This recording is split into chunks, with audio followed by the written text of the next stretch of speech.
Ever notice how top achievers seem to operate on a different frequency? Like they see moves nobody else catches? It's not talent. It's a discipline most people never develop.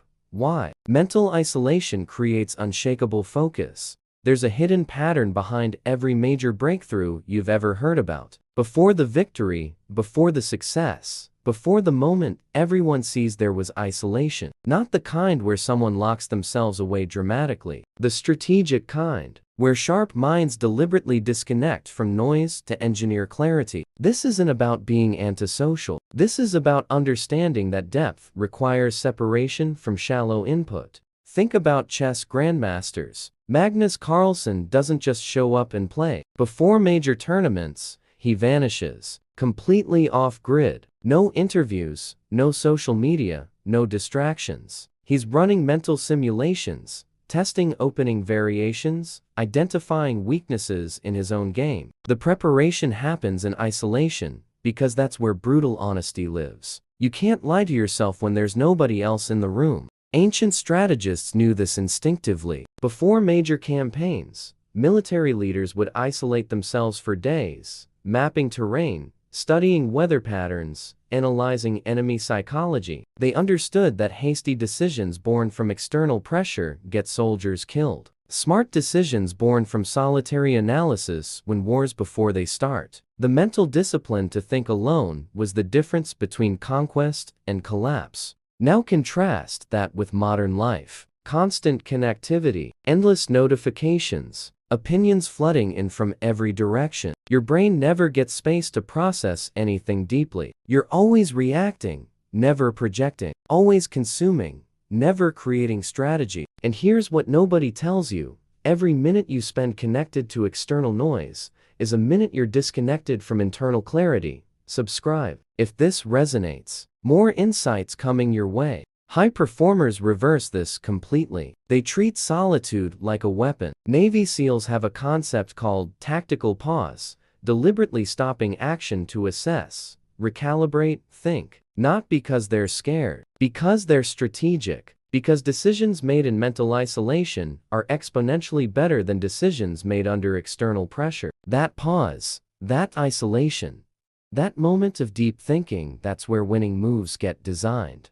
Neuroscience backs this up hard. Your brain has two modes: task positive network and default mode network. Task positive is when you're engaged with external stimuli. Default mode is when you're internally focused, mind wandering, connecting dots. And here's the key: creativity, insight, pattern recognition, they all happen in default mode. They happen when you're alone with your thoughts, not when you're scrolling feeds. The samurai understood this at a cellular level. Before battle, they practiced what they called mushin, mind without mind, a state of mental clarity achieved through deliberate isolation and internal observation. They weren't meditating for peace, they were sharpening their mental blade. Because they knew the enemy wasn't just external. The real enemy was internal chaos, mental fog, reactive thinking. How solitude builds strategic advantage nobody sees. Let me show you something most people miss completely. There's a difference between being physically alone and achieving mental isolation. You can sit in an empty room and still have your head full of other people's opinions, social expectations,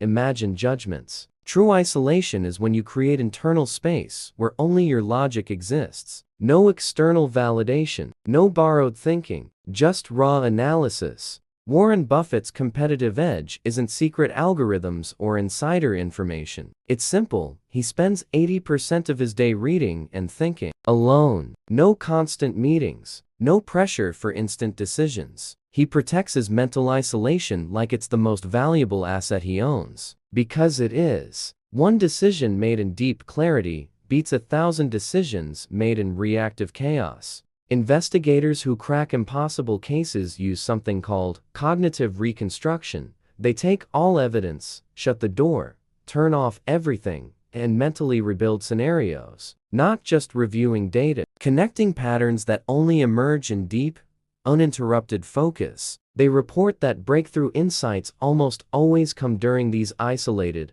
deep thinking sessions, never during collaborative meetings, Drop a comment if you've experienced this shift in your own life.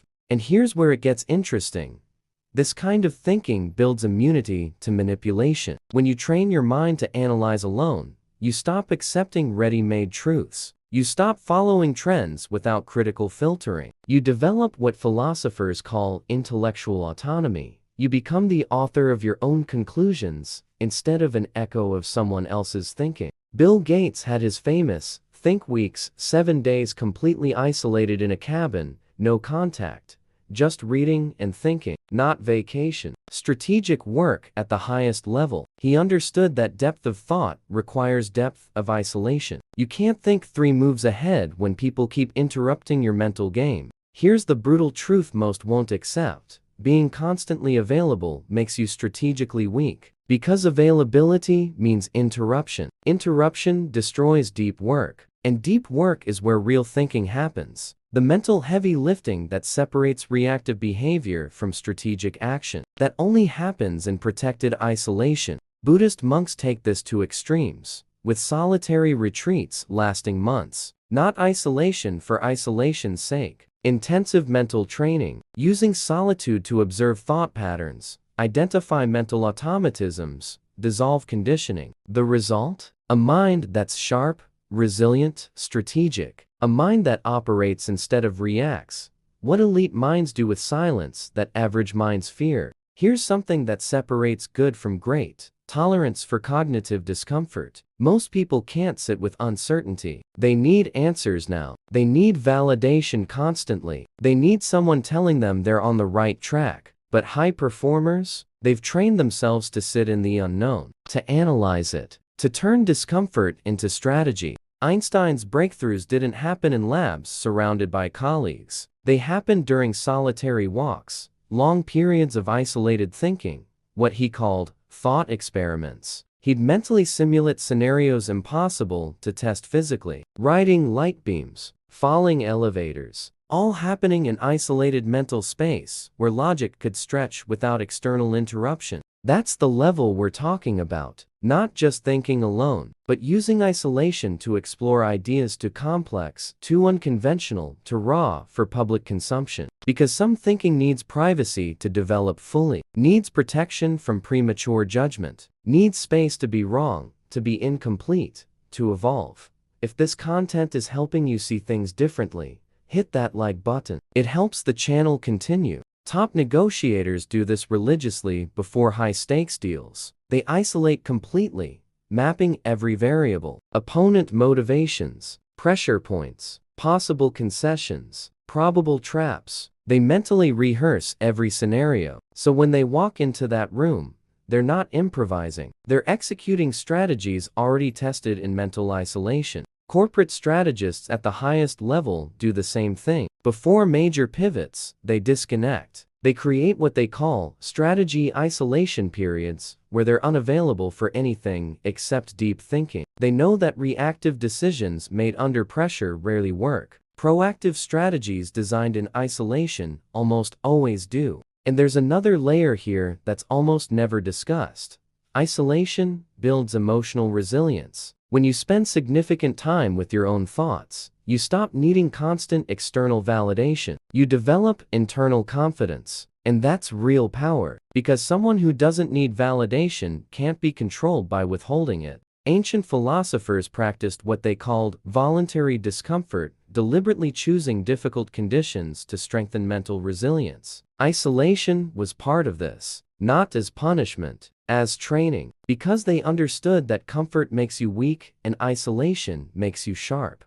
How? Thinking alone lets you see what's coming before it arrives. Best strategists don't react to the present. They anticipate the future. And their tool? Solitary projective thinking. Mentally simulating scenarios before they happen. Playing chess with reality. 3, 4, 5 moves ahead. This isn't speculation. This is trained mental projection that only works in deep isolation. Military commanders have done this for centuries. Before operations, they lock the door, spread intelligence, and start simulating. What if the enemy does this? What if conditions change? What if there's a surprise here? They don't trust improvisation. They trust isolated mental preparation. Because in combat, Whoever thinks faster wins. And whoever thinks faster is whoever already thought deeply, alone, in silence. Special operations forces take this even further. They call it mental rehearsal, vividly imagining missions from start to finish, encountering problems,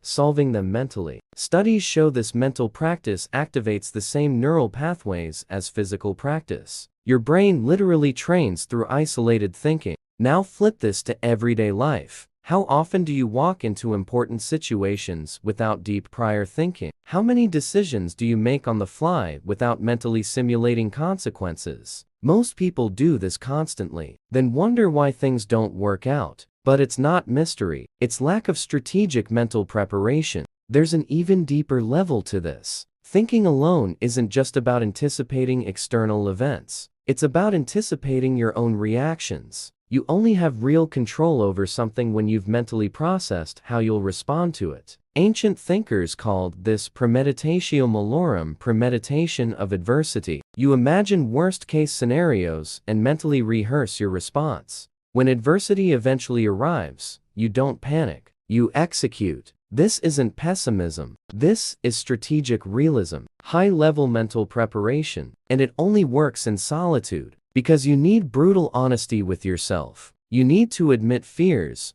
weaknesses, blind spots. And that doesn't happen with an audience. That requires intimacy with yourself that only mental isolation provides. Elite athletes use this constantly. Before major competitions, they isolate and mentally walk through every detail, every movement, every possible challenge, every adjustment needed. Michael Phelps was famous for this. He'd mentally swim races hundreds of times before touching the pool. So when race day came, his body was just executing what his mind had already perfected in isolation. Why? Your ability to think alone determines your ceiling, so here's the final piece that connects everything. What if the ultimate competitive advantage in the modern world isn't connectivity? What if it's the exact opposite? What if it's the capacity to disconnect, to think deeply, to process information in strategic mental isolation? Look around. Everyone has access to the same information. Everyone has the same tools. Everyone's connected 24/7. So what creates differentiation? What separates mediocrity from excellence? The ability to process all that input with depth. And depth requires cognitive isolation, requires time alone with your own analytical mind.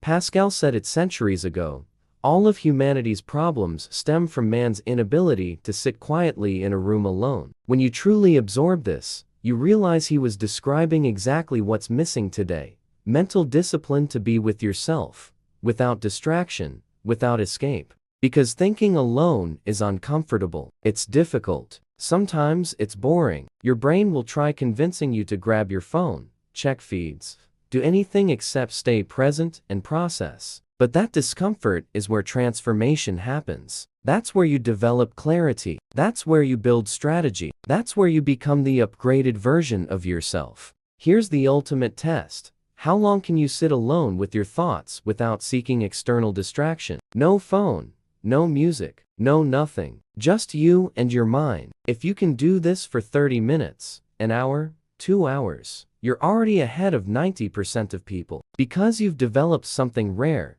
tolerance for internal silence. And whoever tolerates internal silence dominates external clarity. If this video shifted something in your thinking, subscribe to the channel, hit that notification bell so you don't miss what's coming next, and drop a comment. How long can you actually sit with your own thoughts without reaching for distraction? I want to know, because at the end of it all, high performance isn't about doing more. It's about thinking better, and thinking better acquires something almost nobody values anymore. Time alone, in silence, processing deeply. That's the invisible advantage. That's the secret weapon. And now you have it.